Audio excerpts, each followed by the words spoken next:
اپنے پاس کیا ہے دینے کے لیے؟ کہا حضور صرف 4 انڈے ہیں گھر میں, nothing else, 4 eggs only. کہا یہ چاروں ہی دے دو. ایمان اور عقیدہ اور بلیف دیکھیں, چاروں دے دو. چاروں دے دیے. تھوڑی دیر بعد دروازے پر دستک ہوئی, دیکھا تو ایک بندہ ٹوکری لے کر آیا. کہا کیا ہے؟ بیگم سے پوچھا. کہا آپ کے دوست نے انڈے بھجوائے ہیں. کہا کتنے آئے ہیں؟ کہا صاحب ذرا سنیے گا, کتنے آئے؟ تو کہا کہ 30 آئے ہیں. کہا 30 کس حساب سے آئے؟ ہم نے تو 4 دیے تھے نا. اب ایمان, ان کا عقیدہ اور ان کا بلیف دیکھے. کیا 4 دیے تو 40 آنے چاہیے تھے. ایک کا 10 اللہ کا وعدہ ہے نا. تو کہا حضور آئے تو 40 ہیں مگر 10 انڈے ٹوٹے ہوئے ہیں. تو آپ نے اپنی زوجہ سے پوچھا کہ سچ بتاؤ جو تم نے 4 دیے تھے اس کی کنڈیشن کیا تھی؟ کہا حضور بات یہ, جب میں نے 4 دیے تھے نا اس میں بھی 3 ثابت تھے, ایک ٹوٹا ہوا ہی تھا. یہ فارمولا آج یاد کر لو. پورے دو گے پورے ملیں گے, ٹوٹے دو گے ٹوٹے ملیں گے. اب آپ چیک کیجئے کہ جب اللہ کی راہ میں خرچ کرنے کی باری آتی ہے, میں اپنا مال دل سے نکلتے ہوئے دکھ ہو رہا ہے یا خوشی ہو رہی ہے, بہترین دے رہا ہوں یا بچانے کی کوشش کر رہا ہوں. ہمیشہ یاد رکھیں, ہم اللہ کی راہ میں خرچ کرتے ہیں, ہمارے پیسے نہیں پہنچتے وہاں پر, وہاں نیت پہنچتی ہے. اب مجھے بتاؤ نا یار, ہم اپنے لیے خرچ کرتے ہیں بہترین کھانا, بہترین لباس, اور غریب کو دینا ہے تو بچا ہوا لیفٹ اوور. اب اچھا اب میں کہتا ہوں 100 بندوں کو نہیں کھلا سکتے, نہ کھلائیں, 2 کو کھلائیں, اچھا کھلائیں, کوئی بات نہیں. آپ کسی کے دل میں خوشی تو داخل کریں. اپنے گھر والوں کے لیے لباس خرید لیں, 2 غریب بچوں کے لیے ویسا ہی لباس خرید لیں, پھر دیکھیں آپ کو کیسی برکتیں ملتی ہیں. تو ہمیں اس بار یہ ایک انداز اختیار کرنا ہے کہ ہم نے اللہ کی راہ میں بہترین خرچ کرنا ہے. اس کو ہمیں غلطی کیا کرتے ہیں, فطرے کی. جو فطرے کی جو بات ہے اس میں آپ کو ایک بات بتاتا ہوں. فطرہ حدیث پاک میں 4 قسم کا بیان ہوا ہے, گندم کا, جو کا, کشمش کا اور کھجور کا. ٹھیک ہے, لیکن ہم بچپن سے سن رہے ہیں, جب بھی فطرے کی باری آتی ہے ہم پہلے 50 روپے تھا وہ دے دیا, 100 دے دیا, 200 دے دیا, 300 دے دیا. ہمیں یہ پوری حدیث یا تو ہم نے پڑھی نہیں تھی یا ہمارے ذہن میں نہیں تھی, مگر حدیث پاک میں 4 قسم کا فطرہ بیان ہوا ہے. غریب آدمی گندم کا فطرہ دے دے کوئی بات نہیں, مگر جو روزانہ بہترین افطاری کر رہا ہے, بہترین کھانے کھا رہا ہے, سچ بتاؤ اس کو کون سا فطرہ دینا چاہیے؟ میری افطاری روز اجوا کھجور سے ہے اور عید والے دن میں گندم کا فطرہ دے آتا ہوں. ہمیشہ یاد رکھے, اچھا خرچ کرے نا. اس بار فطرہ جس کو اللہ نے جیسا نوازا ہے, غریب آدمی کے لیے بات نہیں کر رہا, جس کو نوازا ہے رب نے. کیا ہم کبھی ایسا کرتے ہیں کہ عید کی شاپنگ کے لیے جائیں, دکاندار سے کہیں کہ یار جو کپڑا سب سے سستا ہے وہ نکال دو, سب سے سستے جوتے نکال دو, میں نے عید پڑھنی ہے. بہترین چاہیے, اپنے لیے بہترین لینا ہے, اللہ کی راہ میں لوئسٹ والا فطرہ دینا ہے. خود غور کریں, خرچ کیجئے گا, دل سے کریں, اللہ اور نوازے گا. اور یہ تو وقت ہے لوگوں کو بانٹنے کا, یہ وقت ہے مسلمان بھائیوں کا ہاتھ پکڑنے کا, غریبوں کی مدد کرنے کا. کسی کی افطاری اچھی کر دیں, کسی کی سحری اچھی کر دیں, کسی کو لباس دے کر اس کی عید اچھی کر دیں. نہ جانے کس کی دعا کے صدقے آپ کا بیڑا پار ہو جائے گا. تو اے میرے پیارے اسلامی بھائیوں, جو میں نے مولا علی شیر خدا کرم اللہ تعالی وجہ الکریم اور ان کے خاندان کا واقعہ سنایا, اس میں میسج ہی یہ تھا کہ سخاوت اس کو کہتے ہیں. یہ ہے اللہ کی راہ میں خرچ کرنا جو کیسے بلاؤں کو اور بیماریوں کو دور کرتا ہے. مگر آج حال یہ ہے, یقین جانے دکھ ہوتا ہے جب ہم ملتے ہیں لوگوں سے, ان کی ویلتھ پتا ہوتی ہے مگر زکات پوری دینے کے لیے کوئی تیار نہیں ہے. خدا رسول کے واسطے آپ بھی اور یہ پیغام کو عام کریں. میں نہیں کہتا آپ دعوت اسلامی کو دیں, کہ زکات تو پوری دو یار. یہ وہ مال ہے جو آپ مارے جاؤ گے, یہ مال آپ کے لیے عذاب کا باعث بن جائے گا. اور واللہ میں 2-4 دن پہلے ایک بزنس مین کے پاس گیا, بعض اوقات ہمیں بزنس مین بھی سکھا رہے ہوتے ہیں. کیا کمال کی اس نے مجھے بات کہی, وہ کہتا ہے عبدالحبیب بھائی میرا یہ پیغام ذرا بزنس کمیونٹی تک پہنچائیے گا کہ جو زکات نہیں دیتے نا اور جو خرچ نہیں کرتے, ان کو پتہ ہی نہیں ہے وہ کتنا بڑا لاس کر رہے ہیں. میں نے بانٹنا شروع کیا ہے, میرے مال میں ایسے برکت آئی ہے, میں خود حیران ہوں. میرے سامنے ڈیل ہوتی تھی وہ مجھے نظر نہیں آتی تھی, میں ادھر اللہ کی راہ میں صدقہ کرتا ہوں, ایسا لگتا ہے آنکھوں سے پردہ اٹھتا ہے, میرا کام ہو جاتا ہے. تو ان کو بتائیے آپ اپنا خود نقصان کر رہے ہیں اللہ کی راہ میں خرچ نہ کر کے. تو یہ ڈیوٹی ہے, بچپن سے سنا تھا اسلام کے 5 پلر ہیں, توحید, روزہ, نماز, حج اور زکات. ہم زکات کو تو ایسے اگنور کر بیٹھے ہیں کہ جناب دے دی اپنی مرضی سے, کوئی 5 لاکھ دیتا ہے, کوئی 10 لاکھ دیتا ہے, زکات کس کو جاری ہے یہ بھی نہیں سوچ رہے کہ میری زکات کا یہ مستحق ہے کہ نہیں, میں جس آرگنائزیشن کو دے رہا ہوں اس کے پاس کوئی زکات ادا کرنے کا صحیح فارمولا ہے کہ نہیں, یا میں جس بندے کو دے رہا ہوں وہ زکات کا مستحق ہے کہ نہیں, بس سر سے ایک بوجھ اتارنا ہے, لم سم اماؤنٹ دے دینی ہے. یہ نہیں چلے گا. خدا را یاد رکھیے, زکات پوری کیلکولیٹ کرنا بھی آپ کی ذمہ داری ہے اور صحیح مستحق تک پہنچانا بھی آپ کی ذمہ داری ہے. اور آپ بلیو کریں, جس دن آپ نے یہ کام کر لیا آپ ملٹیپلیکیشن دیکھیں گے, آپ اپنے غم اور اپنی پریشانیاں دور ہوتے ہوئے دیکھیں گے. میں رب کریم سے دعا کرتا ہوں اللہ ہمیں دل کھول کر اپنی راہ میں خرچ کرنے کی توفیق عطا فرمائے. اور پھر سب سے پہلا حق آپ کی زکات کا وہ حق ہے آپ کے اپنے غریب رشتہ داروں کا. اپنے غریب رشتہ داروں کو آپ دیجئے زکات، کیونکہ جو اپنے رشتہ داروں کو زکات دیتا ہے، صدقہ کرتا ہے، اس کو ڈبل ثواب ملتا ہے، ایک صدقہ دینے کا، ایک صلہ رحمی کرنے کا۔ اور پھر آپ کے غریب رشتہ داروں سے بعد زکات بچ جائے تو پھر میری گزارش ہے کہ دعوت اسلام کتنے بڑے پیمانے پر دنیا میں کام کر رہی ہے، تو اپنی زکات کا اپنا حصہ جو ہے اس میں ضرور عطا فرمائیں۔ اللہ کریم ہم سب کا جمع ہونا اپنی بارگاہ میں قبول فرمائے، آمین بجاہ النبی الامین صلی اللہ تعالی علیہ وسلم۔ سورہ کوثر۔ سورہ کوثر کا تعارف، مقام نزول۔ علامہ علی بن محمد خازن رحمت اللہ تعالی علیہ فرماتے ہیں سورہ کوثر جمہور مفسرین کے نزدیک مکیہ ہے اور بعض مفسرین کے نزدیک مدنیہ ہے۔ آیات، کلمات اور حروف کی تعداد، اس سورت میں 1 رکوع، 3 آیتیں، 10 کلمے اور 42 حروف ہیں۔ کوثر نام رکھنے کی وجہ، کوثر سے دنیا اور آخرت کی بے شمار خوبیاں مراد ہیں اور جنت کی ایک نہر کا نام بھی کوثر ہے۔ اس سورت کی پہلی آیت میں یہ لفظ موجود ہے، اس مناسبت سے اسے سورہ کوثر کہتے ہیں۔ سورہ کوثر کے مضامین، اس سورت کا مرکزی مضمون یہ ہے کہ اس میں اللہ تعالیٰ نے اپنے حبیب صلی اللہ تعالی علیہ وآلہ وسلم کی مدحت بیان فرمائی ہے، اور اس میں یہ مضامین بیان ہوئے ہیں۔ نمبر 1، اس کی پہلی آیت میں اللہ تعالیٰ کے اس فضل و احسان کا بیان ہے جو اس نے اپنے حبیب صلی اللہ تعالی علیہ وسلم پر فرمایا۔ نمبر 2، دوسری آیت میں نبی کریم صلی اللہ تعالی علیہ وسلم سے فرمایا گیا کہ اللہ تعالیٰ کے فضل و احسان کے شکریے میں نماز پڑھتے رہیں اور قربانی کریں۔ نمبر 3، تیسری آیت میں فرمایا گیا کہ جو اللہ تعالیٰ کے حبیب صلی اللہ تعالی علیہ وآلہ وسلم کا دشمن ہے وہی ہر خیر سے محروم ہے۔ سورہ ماعون کے ساتھ مناسبت، سورہ کوثر کی اپنے سے ما قبل سورت ماعون کے ساتھ مناسبت یہ ہے کہ سورہ ماعون میں کافروں اور منافقوں کی جو صفات بیان کی گئیں ان کے مقابلے میں سید المرسلین صلی اللہ تعالی علیہ وآلہ وسلم کے اوصاف سورہ کوثر میں بیان کیے گئے۔ بسم اللہ الرحمن الرحیم۔ ترجمہ، اللہ کے نام سے شروع جو نہایت مہربان رحمت والا ہے۔ اِنَّا أَعْطَيْنَاكَ الْكَوْثَرَ فَصَلِّ لِرَبِّكَ وَانْحَرْ إِنَّ شَانِئَكَ هُوَ الْأَبْتَرُ۔ ترجمہ، اے محبوب، بے شک ہم نے تمہیں بے شمار خوبیاں عطا فرمائیں تو تم اپنے رب کے لیے نماز پڑھو اور قربانی کرو، بے شک تمہارا دشمن ہی ہر بھلائی سے محروم ہے۔ اِنَّا أَعْطَيْنَاكَ الْكَوْثَرَ۔ اے محبوب، بے شک ہم نے تمہیں بے شمار خوبیاں عطا فرمائیں۔ تفسیر صراط الجنان میں ہے، کوثر کی تفسیر میں مفسرین کے مختلف اقوال ہیں، ان سب اقوال کا خلاصہ یہ ہے کہ اے محبوب، بے شک ہم نے تمہیں بے شمار خوبیاں عطا فرمائیں اور کثیر فضائل عنایت کر کے تمہیں تمام مخلوق پر افضل کیا، آپ کو حسن ظاہر بھی دیا، حسن باطن بھی عطا کیا، نسب عالی بھی، نبوت بھی، کتاب بھی، حکمت بھی، علم بھی، شفاعت بھی، حوض کوثر بھی، مقام محمود بھی، امت کی کثرت بھی، دین کے دشمنوں پر غلبہ بھی، فتوحات کی کثرت بھی، اور بے شمار نعمتیں اور فضیلتیں عطا کی جن کی انتہا نہیں۔ آیت اِنَّا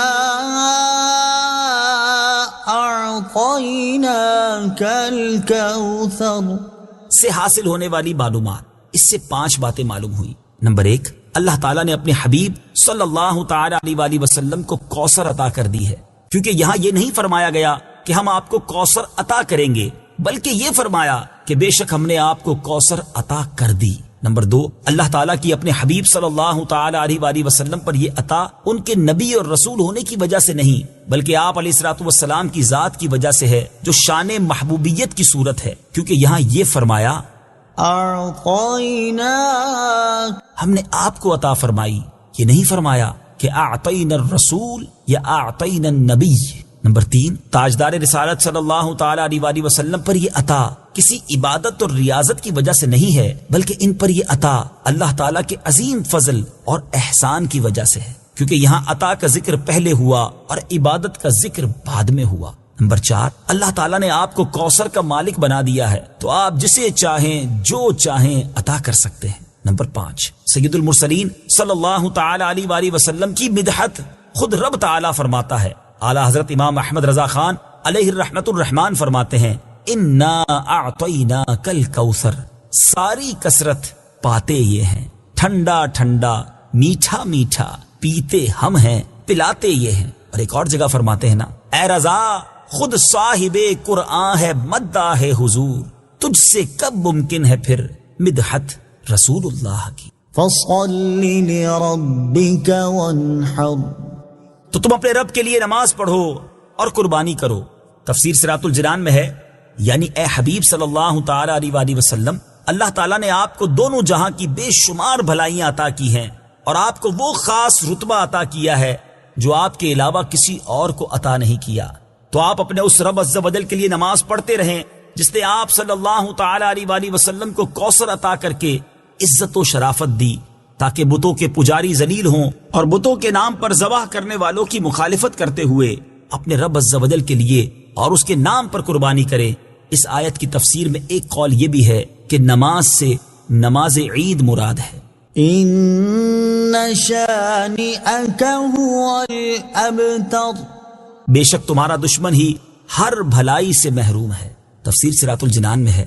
شان نزول، جب سید المرسلین صلی اللہ تعالی علیہ وآلہ وسلم کے فرزند حضرت قاسم کا وصال ہوا تو کفار نے آپ کو ابتر یعنی نسل ختم ہو جانے والا کہا، اور یہ کہا کہ اب ان کی نسل نہیں رہی، ان کے بعد اب ان کا ذکر بھی نہ رہے گا اور یہ سب چرچا ختم ہو جائے گا۔ اس پر یہ سورہ کریمہ نازل ہوئی اور اللہ تعالیٰ نے ان کفار کا بالغ رد فرمایا، اور اس آیت میں ارشاد فرمایا کہ اے حبیب صلی اللہ تعالی علیہ وآلہ وسلم، بے شک تمہارا دشمن ہی ہر بھلائی سے محروم ہے، نہ کہ آپ، کیونکہ آپ کا سلسلہ قیامت تک جاری رہے گا، آپ کی اولاد میں بھی کثرت ہوگی اور آپ کی پیروی کرنے والوں سے دنیا بھر جائے گی۔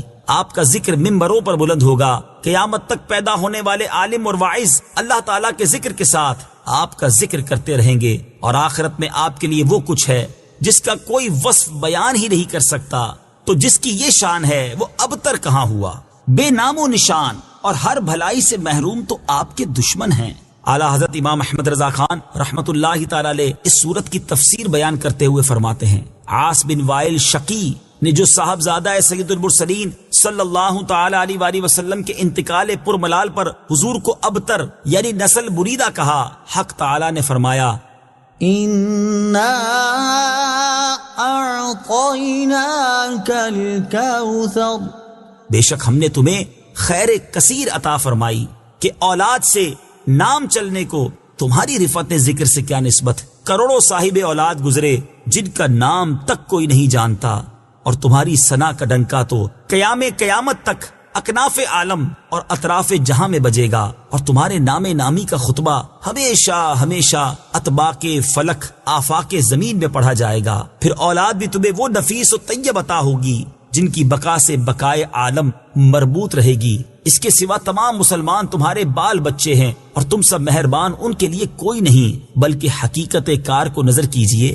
تو تمام عالم تمہاری اولاد مانوی ہے کہ تم نہ ہوتے تو کچھ بھی نہ ہوتا، اور تمہارے ہی نور سے سب کی آفرینش ہوئی۔ اسی لیے جب ابو البشر آدم تمہیں یاد کرتے تو یوں کہتے، یا ابنی صورتن و ابایا معنن، اے ظاہر میں میرے بیٹے اور حقیقت میں میرے باپ۔ پھر آخرت میں جو تمہیں ملنا ہے اس کا حال تو خدا ہی جانے، جب اس کی یہ عنایت بے غایت تم پر مبذول ہو تو تم ان اشقیاء کی زبان درازی پر کیوں ملول ہو، بلکہ فصل لربك وانحر، رب کے شکرانے میں اس کے لیے نماز پڑھو اور قربانی کرو۔